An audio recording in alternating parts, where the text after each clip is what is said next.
Good afternoon, folks. Let me begin by saying that the degree of cooperation between local, state, and federal officials down here has been remarkable. I want to thank our FEMA director for leading this national effort, but Governor DeSantis, Senators Rubio and Scott, Congressman Debbie Wasserman Schultz, and Mayor Cava, they've all cooperated in ways that I haven't seen in a long time. And it's really a testament to how difficult things are down here, and it's what, quite frankly, we miss a lot. You know, we've all been working in tandem from the moment we got the news of the collapse of the building. And I think my colleagues will tell you we cut through the bureaucracy. The one order I gave the federal folks was no bureaucracy, just cut through it, get to whatever they need.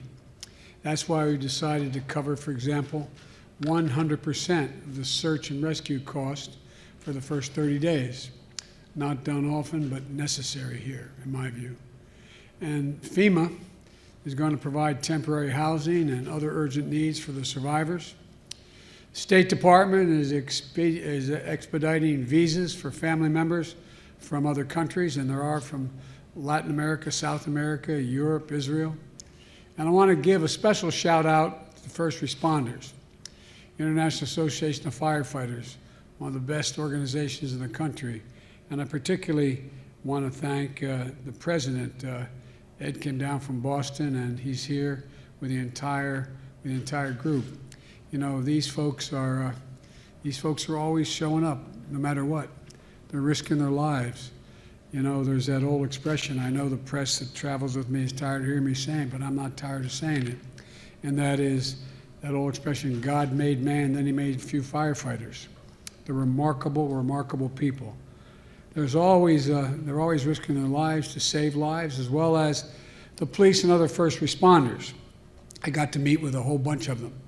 And we're able to deploy nearly 500 personnel, including 5 other search and rescue teams on the ground today here because of our FEMA director ordered it. I want to compliment FEMA, and I might add, all those folks are risking their lives to save lives, but also holding out hope that those will be found. Hope springs eternal. When I talked to those first responders, I pointed out that they're under a great deal of stress, and we should take advantage, they should take advantage of the mental health facilities that are going to be available, because, you know, we talk about our military suffering from post-traumatic stress.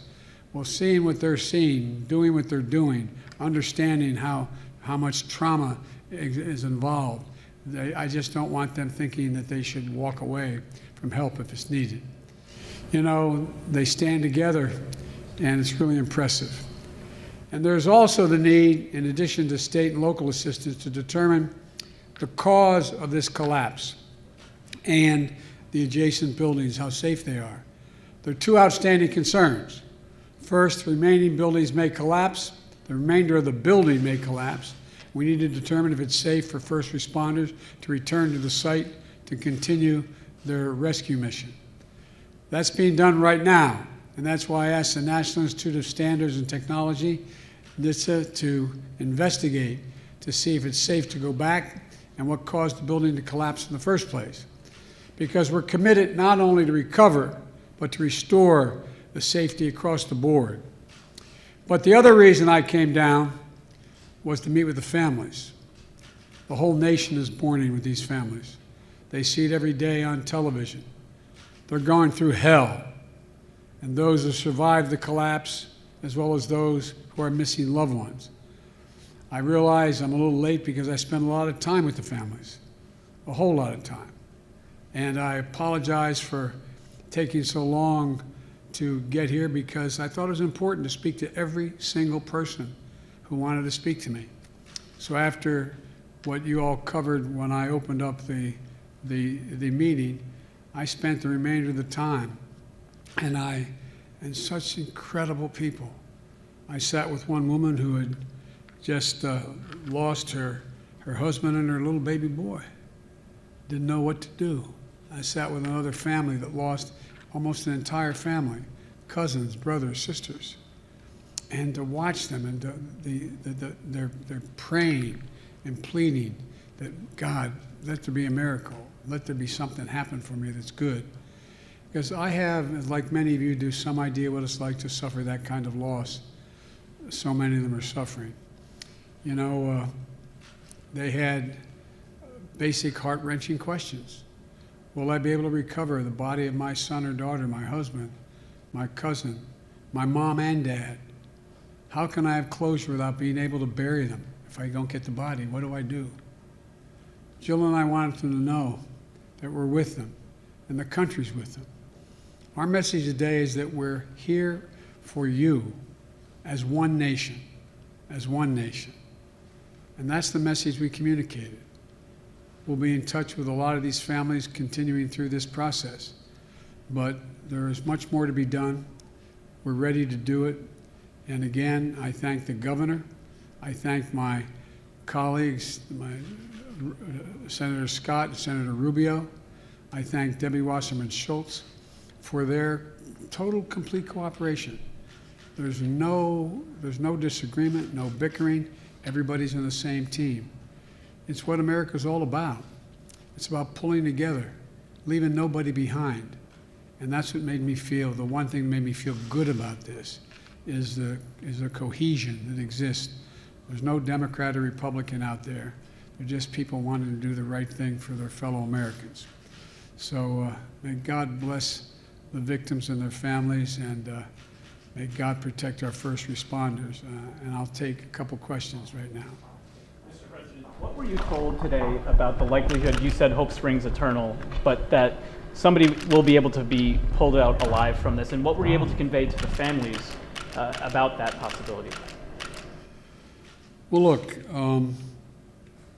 first of all, the families are very realistic. They know the longer it goes. And one of the things that the local FEMA personnel, as well as the local first responders, did is they took all of the families to the site to see what it looked like up close. And they're all realists. They all look and they see those floors just literally feet, cement upon cement upon cement. You know, when I talked to some of the families, some of the people who did escape, they survived, got out, they talked about watching the building collapse and watching as they were in the garage, one floor come down literally as a whole floor on top of another floor. They know that the chances are, as each day goes by, diminish slightly. But at a minimum, they want to recover the bodies. They want to recover the bodies. There's a lot of very religious people who are in there. Members of the rabbis in the Jewish community were talking about the need to make sure that they recover the body and be able to bury them, give them, and anyway. So I think they're very realistic, Mike. But I don't think that in any way suggests that it's too, we should stop. I think that we should move on, continue to try to recover the bodies. In the meantime, that's why NISTA and others are determining whether or not it's safe to send the first responders back. When they'd ask me about this, I'd point out that the last thing they would want, and we would want, is in the process of trying to recover, and the possibility, there's still a possibility someone could be alive, someone could still be breathing, someone could be there, that the last thing you want to have happen is have that building collapse and kill 10, 20, 30, 50 firefighters or wound them or first responders. So, but Mike, they're realistic. It just brought back so many memories. It's bad enough. It's bad enough to lose somebody. But the hard part, the really hard part, is to not know whether they're surviving or not. Just not have any idea. When the accident took my wife and my family, the hardest part was, were my boys going to get out? Are they going to make it? and not knowing. When you're flying home from Washington to get the news, you just don't know. So but I was amazed. As you know, unfortunately, I've done a lot of these circumstances where I've met with families who have had great loss. And what amazed me at this group of people was their resilience, their absolute commitment, their willingness to do whatever it took to find an answer. I walked away impressed by their strength. And Nancy Bloomberg, do you have a question? Yeah. I was told. Oh, thank you. What did you learn, if anything, about the collapse of the building? Is there anything more you learned from investigators or the FEMA administrator? No, it's underway. I don't, and the director of FEMA is with me here. We don't have any firm proof of what's happened. There's all kinds of rational speculation about whether or not the rebars were rusted, whether or not the cement, whether it's limestone or not, but a lot of the families who survived talked about how upset they were that in the last years that they've been here, how there was one condominium complex built across the street and a road was purchased, and while they were living there, they would hear the drilling and they feel their building moving and shaking. There are all kinds of discussions about whether or not they thought that water level rising, what impact it had.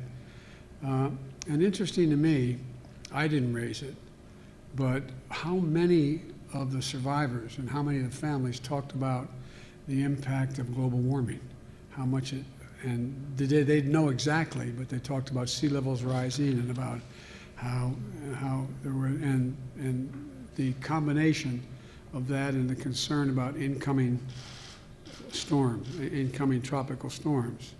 And so, but I don't think there is at this point any definitive judgment as to why it collapsed and what can be done to prevent it from happening and what other buildings may have to be inspected to determine if they have the same problems. I'm supposed to head out and catch up with the governor, so I want to thank you all for taking the time. President, can we ask you about two matters away from where we are now? First is, while you've been speaking, a top associate of the former president has been in a New York court pleading not guilty to various financial charges. Do you have a reaction to that? And secondarily, if I can, does the Supreme Court's ruling today on an important voting rights decision add to the sense of urgency you feel about pursuing voting rights legislation at this time? I know nothing about the first circumstance because I've been gone. I don't have any idea, so I'm not going to comment on that. And even if I did, I wouldn't comment on an ongoing case if it's an ongoing case. With regard to the second point, I think I did get a summary on the way down on the plane of the Supreme Court decision. It is mildly positive in the sense that there's a remedy available based on the particular voting decision. I think that it is critical that we make a distinction between voter suppression and suspension. The ability of a state legislative body to come along and vote, their legislature vote to change who is declared the winner, I find to be somewhat astounding. But the Supreme Court did not rule that way today, to the best of my knowledge. And but I'll have much more to say about that because I plan on speaking extensively on voting rights and as well as going on the road on this issue. So thank you all very much.